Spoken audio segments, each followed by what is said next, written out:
तो दोस्तों कैसे हैं आप सभी। मैं आशा करता हूं आप सब बिल्कुल ठीक होंगे। दोस्तों आज मैं आपके लिए एक ऐसा किस्सा लेकर आया हूं, करीबन 3 महीने तक चला। उनका ये रेलवे ट्रैक से हॉस्पिटल तक का सफर बेहद ही खतरनाक था और वो ना चाहते हुए भी इन सबके दायरे में आ गए। हालांकि ये किस्सा 2014 का है, लेकिन आज 2021 में मैं आपको ये कहानी सुनाऊंगा।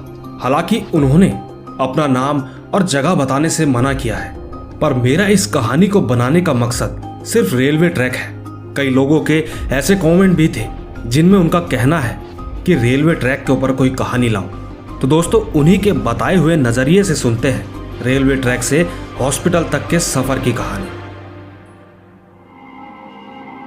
दोस्तों मैं अपना नाम नहीं बताना चाहता, लेकिन अपनी एक आप बीती जो कि बिल्कुल सच्ची है वो मैं आपके साथ शेयर करना चाहता हूं। दरअसल ये बात 2014 की है, जब मैं 10th क्लास में था। उन दिनों मेरे फाइनल एग्जाम भी बिल्कुल सर पर थे। पढ़ाई का इतना ज्यादा प्रेशर था कि मुझे कोचिंग क्लास भी जाना पड़ रहा था। वैसे मेरा घर दिल्ली में है और मैं राजस्थान जयपुर से बिलोंग करता हूं। दोस्तों बात यह है कि मैं उन दिनों काफी मस्त रहता था, क्योंकि कुछ उम्र ही ऐसी होती है। इस समय किसी को किसी भी प्रकार की कोई चिंता नहीं होती। आज की डेट में इन दिनों को गोल्डन पीरियड कहा जाता है। वो बीता हुआ वक्त कभी वापस नहीं आता। लेकिन उसी दौरान जब मेरे साथ ये वाकया हुआ, मुझे आज तक समझ नहीं आया कि आखिर ऐसा हुआ ही क्यों। खैर, वैसे हमारे घर के सामने एक रेलवे ट्रैक है। वहां किसी न किसी रोज 1-2 आदमी तो कटकर मर ही जाते हैं। अक्सर हम लोग जब वहां पर ट्रेन को रुका हुआ देखते हैं तो हम देखने चले जाते हैं कि आखिर वहां ऐसा क्या हुआ है। तो अक्सर वहां जाने के बाद हमें यही पता चल पाया कि किसी न किसी की मौत हो गई है। दोस्तों इसी तरह एक बार की बात है, मैं अपनी कोचिंग क्लास फिनिश करके घर की ओर आ रहा था। हालांकि मैं आराम से घर पहुंचा, लेकिन घर पहुंचने के बाद माँ ने मुझे घर का कूड़ा फेंकने को कहा। कूड़ा फेंकने के लिए हमें उस रेलवे ट्रैक के पास ही जाना पड़ता था। मैं घर से निकला और वहां जाकर मैंने कूड़ा भी फेंक दिया। लेकिन अब वहां आ ही गया था तो इधर उधर देखने का मन कर रहा था। मैं कुछ देर वहीं खड़ा रहा। देखते ही देखते मैंने ध्यान दिया कि ट्रैक पर ट्रेन आने का सिग्नल भी ग्रीन हो चुका था। मेरे बिल्कुल पास में ही हमारी ही गली के एक 65 से 70 साल के अंकल वहां पर घूम रहे थे। मेरी नजर जब उन पर पड़ी तो मुझे भी ऐसा लगा कि इस वक्त ये यहाँ पर क्या कर रहे हैं। हालांकि उनकी तबीयत भी काफी टाइम से खराब चल रही थी, लेकिन वो कभी कभार वॉक पर निकल जाया करते थे। पर पता नहीं क्यों मुझे वहां पर कुछ ठीक नहीं लग रहा था।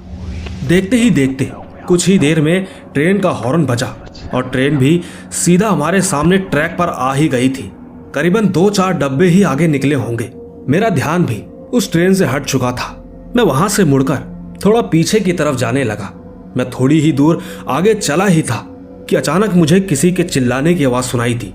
वो आवाज बस कुछ ही सेकंड की थी। मैंने जब वापस पीछे मुड़कर देखा तो पाया कि ठीक हमारी ही गली के वो अंकल जो अभी कुछ ही देर पहले मेरे सामने खड़े थे, वो अब ठीक ट्रेन के नीचे कट चुके थे। हालांकि उस वक्त मुझे उनको देखकर कुछ अजीब तो लग रहा था, क्योंकि वो मुझे पहले से कई ज्यादा परेशान दिख रहे थे। लेकिन उस वक्त माहौल काफी बदल चुका था। एकदम से वहां पर लोगों की चिल्लाने की आवाजें भी आने लगी। मौके पर पुलिस भी हमारे सामने खड़ी थी। मैंने अक्सर वहां पर देखा है कि जब भी किसी का ट्रेन से एक्सीडेंट होता है तो ट्रेन पहले थोड़ी धीरे हो जाती है और फिर एकदम से रुक जाती है। हालांकि उनको जानने वाला उस वक्त एक लौता मैं ही था। मैं तुरंत उनकी तरफ भागा और जब वहां पर पुलिस वालों ने उनकी बॉडी को हटाने के लिए कहा तो सबसे पहला हाथ मैंने ही उन पर लगाया था। मैंने उन सबको बताया कि ये हमारे पास में रहने वाले अंकल हैं, मैं इन्हें जानता हूं। मैंने उनको ट्रैक से निकालकर साइड में रख दिया और चुपचाप इसी बारे में सोचता हुआ मैं सीधा अपने घर आ गया। घर आने के बाद मेरे स्कूल का टाइम भी हो गया था। वैसे मेरा स्कूल 1 बजे से 6 बजे तक का था। मैं चुपचाप स्कूल गया और वहां जाकर भी यही सब बातें मेरे दिमाग में चल रही थी। पूरा दिन बस इसी बारे में सोचते हुए निकल गया। घर आकर हाथ मुंह धोकर मैंने रात का खाना खाया। खाना खाने के बाद थोड़ी देर यूं ही टहलने मैं अपनी गली में चला गया। वहां पर भी उन्हीं की ही बातें हो रही थी। मैं सबको यही बता रहा था कि वहां ऐसा ऐसा हुआ था। वैसे इसके बाद कुछ दिन बीत गए तब जाकर मेरे साथ कुछ अजीब होना स्टार्ट हुआ। मैं अक्सर अपनी घर की छत पर सोता था, लेकिन कुछ ही दिनों से मुझे अजीब से सपने आने स्टार्ट हो गए थे। सपने में मुझे पीपल का पेड़ दिखाई देता और उसके ठीक आसपास ही मुझे कुछ अजीब सी चीजें भी दिखाई देने लगी। लेकिन मैं छत पर काफी पहले से सोता आ रहा हूं, लेकिन आज तक कभी कुछ भी ऐसा नहीं हुआ। न जाने क्यों एक दिन मैंने सोते हुए उन्हीं अंकल को याद किया। उसके बाद से ही वो मुझे अक्सर सपने में दिखाई देने लगे। ऐसा करते करते 4 या 5 दिन हो चुके थे। मैं धीरे धीरे बीमार भी हो गया था। सुबह शाम बुखार तो मुझे नॉर्मली रहता ही था। सच कहूं तो मेरा खाना खाना भी बंद हो गया था। उन दिनों मेरे माता पिता ने मुझे काफी फोर्स किया कि तू एक बार अपना चेकअप करा ले, और ठीक इसके अगले दिन ही मेरे पिताजी मुझे हॉस्पिटल ले गए। वहां पहुंचते ही डॉक्टर ने मेरी हालत देखी और मुझे तुरंत एडमिट कर लिया। थोड़ी देर के बाद ही उन्होंने मेरे कई सारे टेस्ट करने के लिए कहा। हालांकि टेस्ट के बाद उन्होंने मेरे दिमाग में एक कीड़े के बारे में बताया जो कि बंद गोभी से निकलता है। लेकिन मैंने कुछ नहीं सोचा। मेरे दिमाग में तो बस वही सब चल रहा था जो कि मैं अब तक सपनों में देखता आया था। इसके बाद डॉक्टर ने मुझे वार्ड में शिफ्ट कर दिया। वहां मेरे अलावा और कोई नहीं था। मैंने जैसे तैसे वहां पर एक रात निकाल ली, और इसके ही ठीक अगले दिन मुझे देखने वहां पर काफी लोग आए। सब मुझे देखकर काफी उदास लग रहे थे। रात को अक्सर मेरे साथ पिताजी ही रहते थे। मेरे पिताजी को बीड़ी पीने की बहुत गंदी आदत है।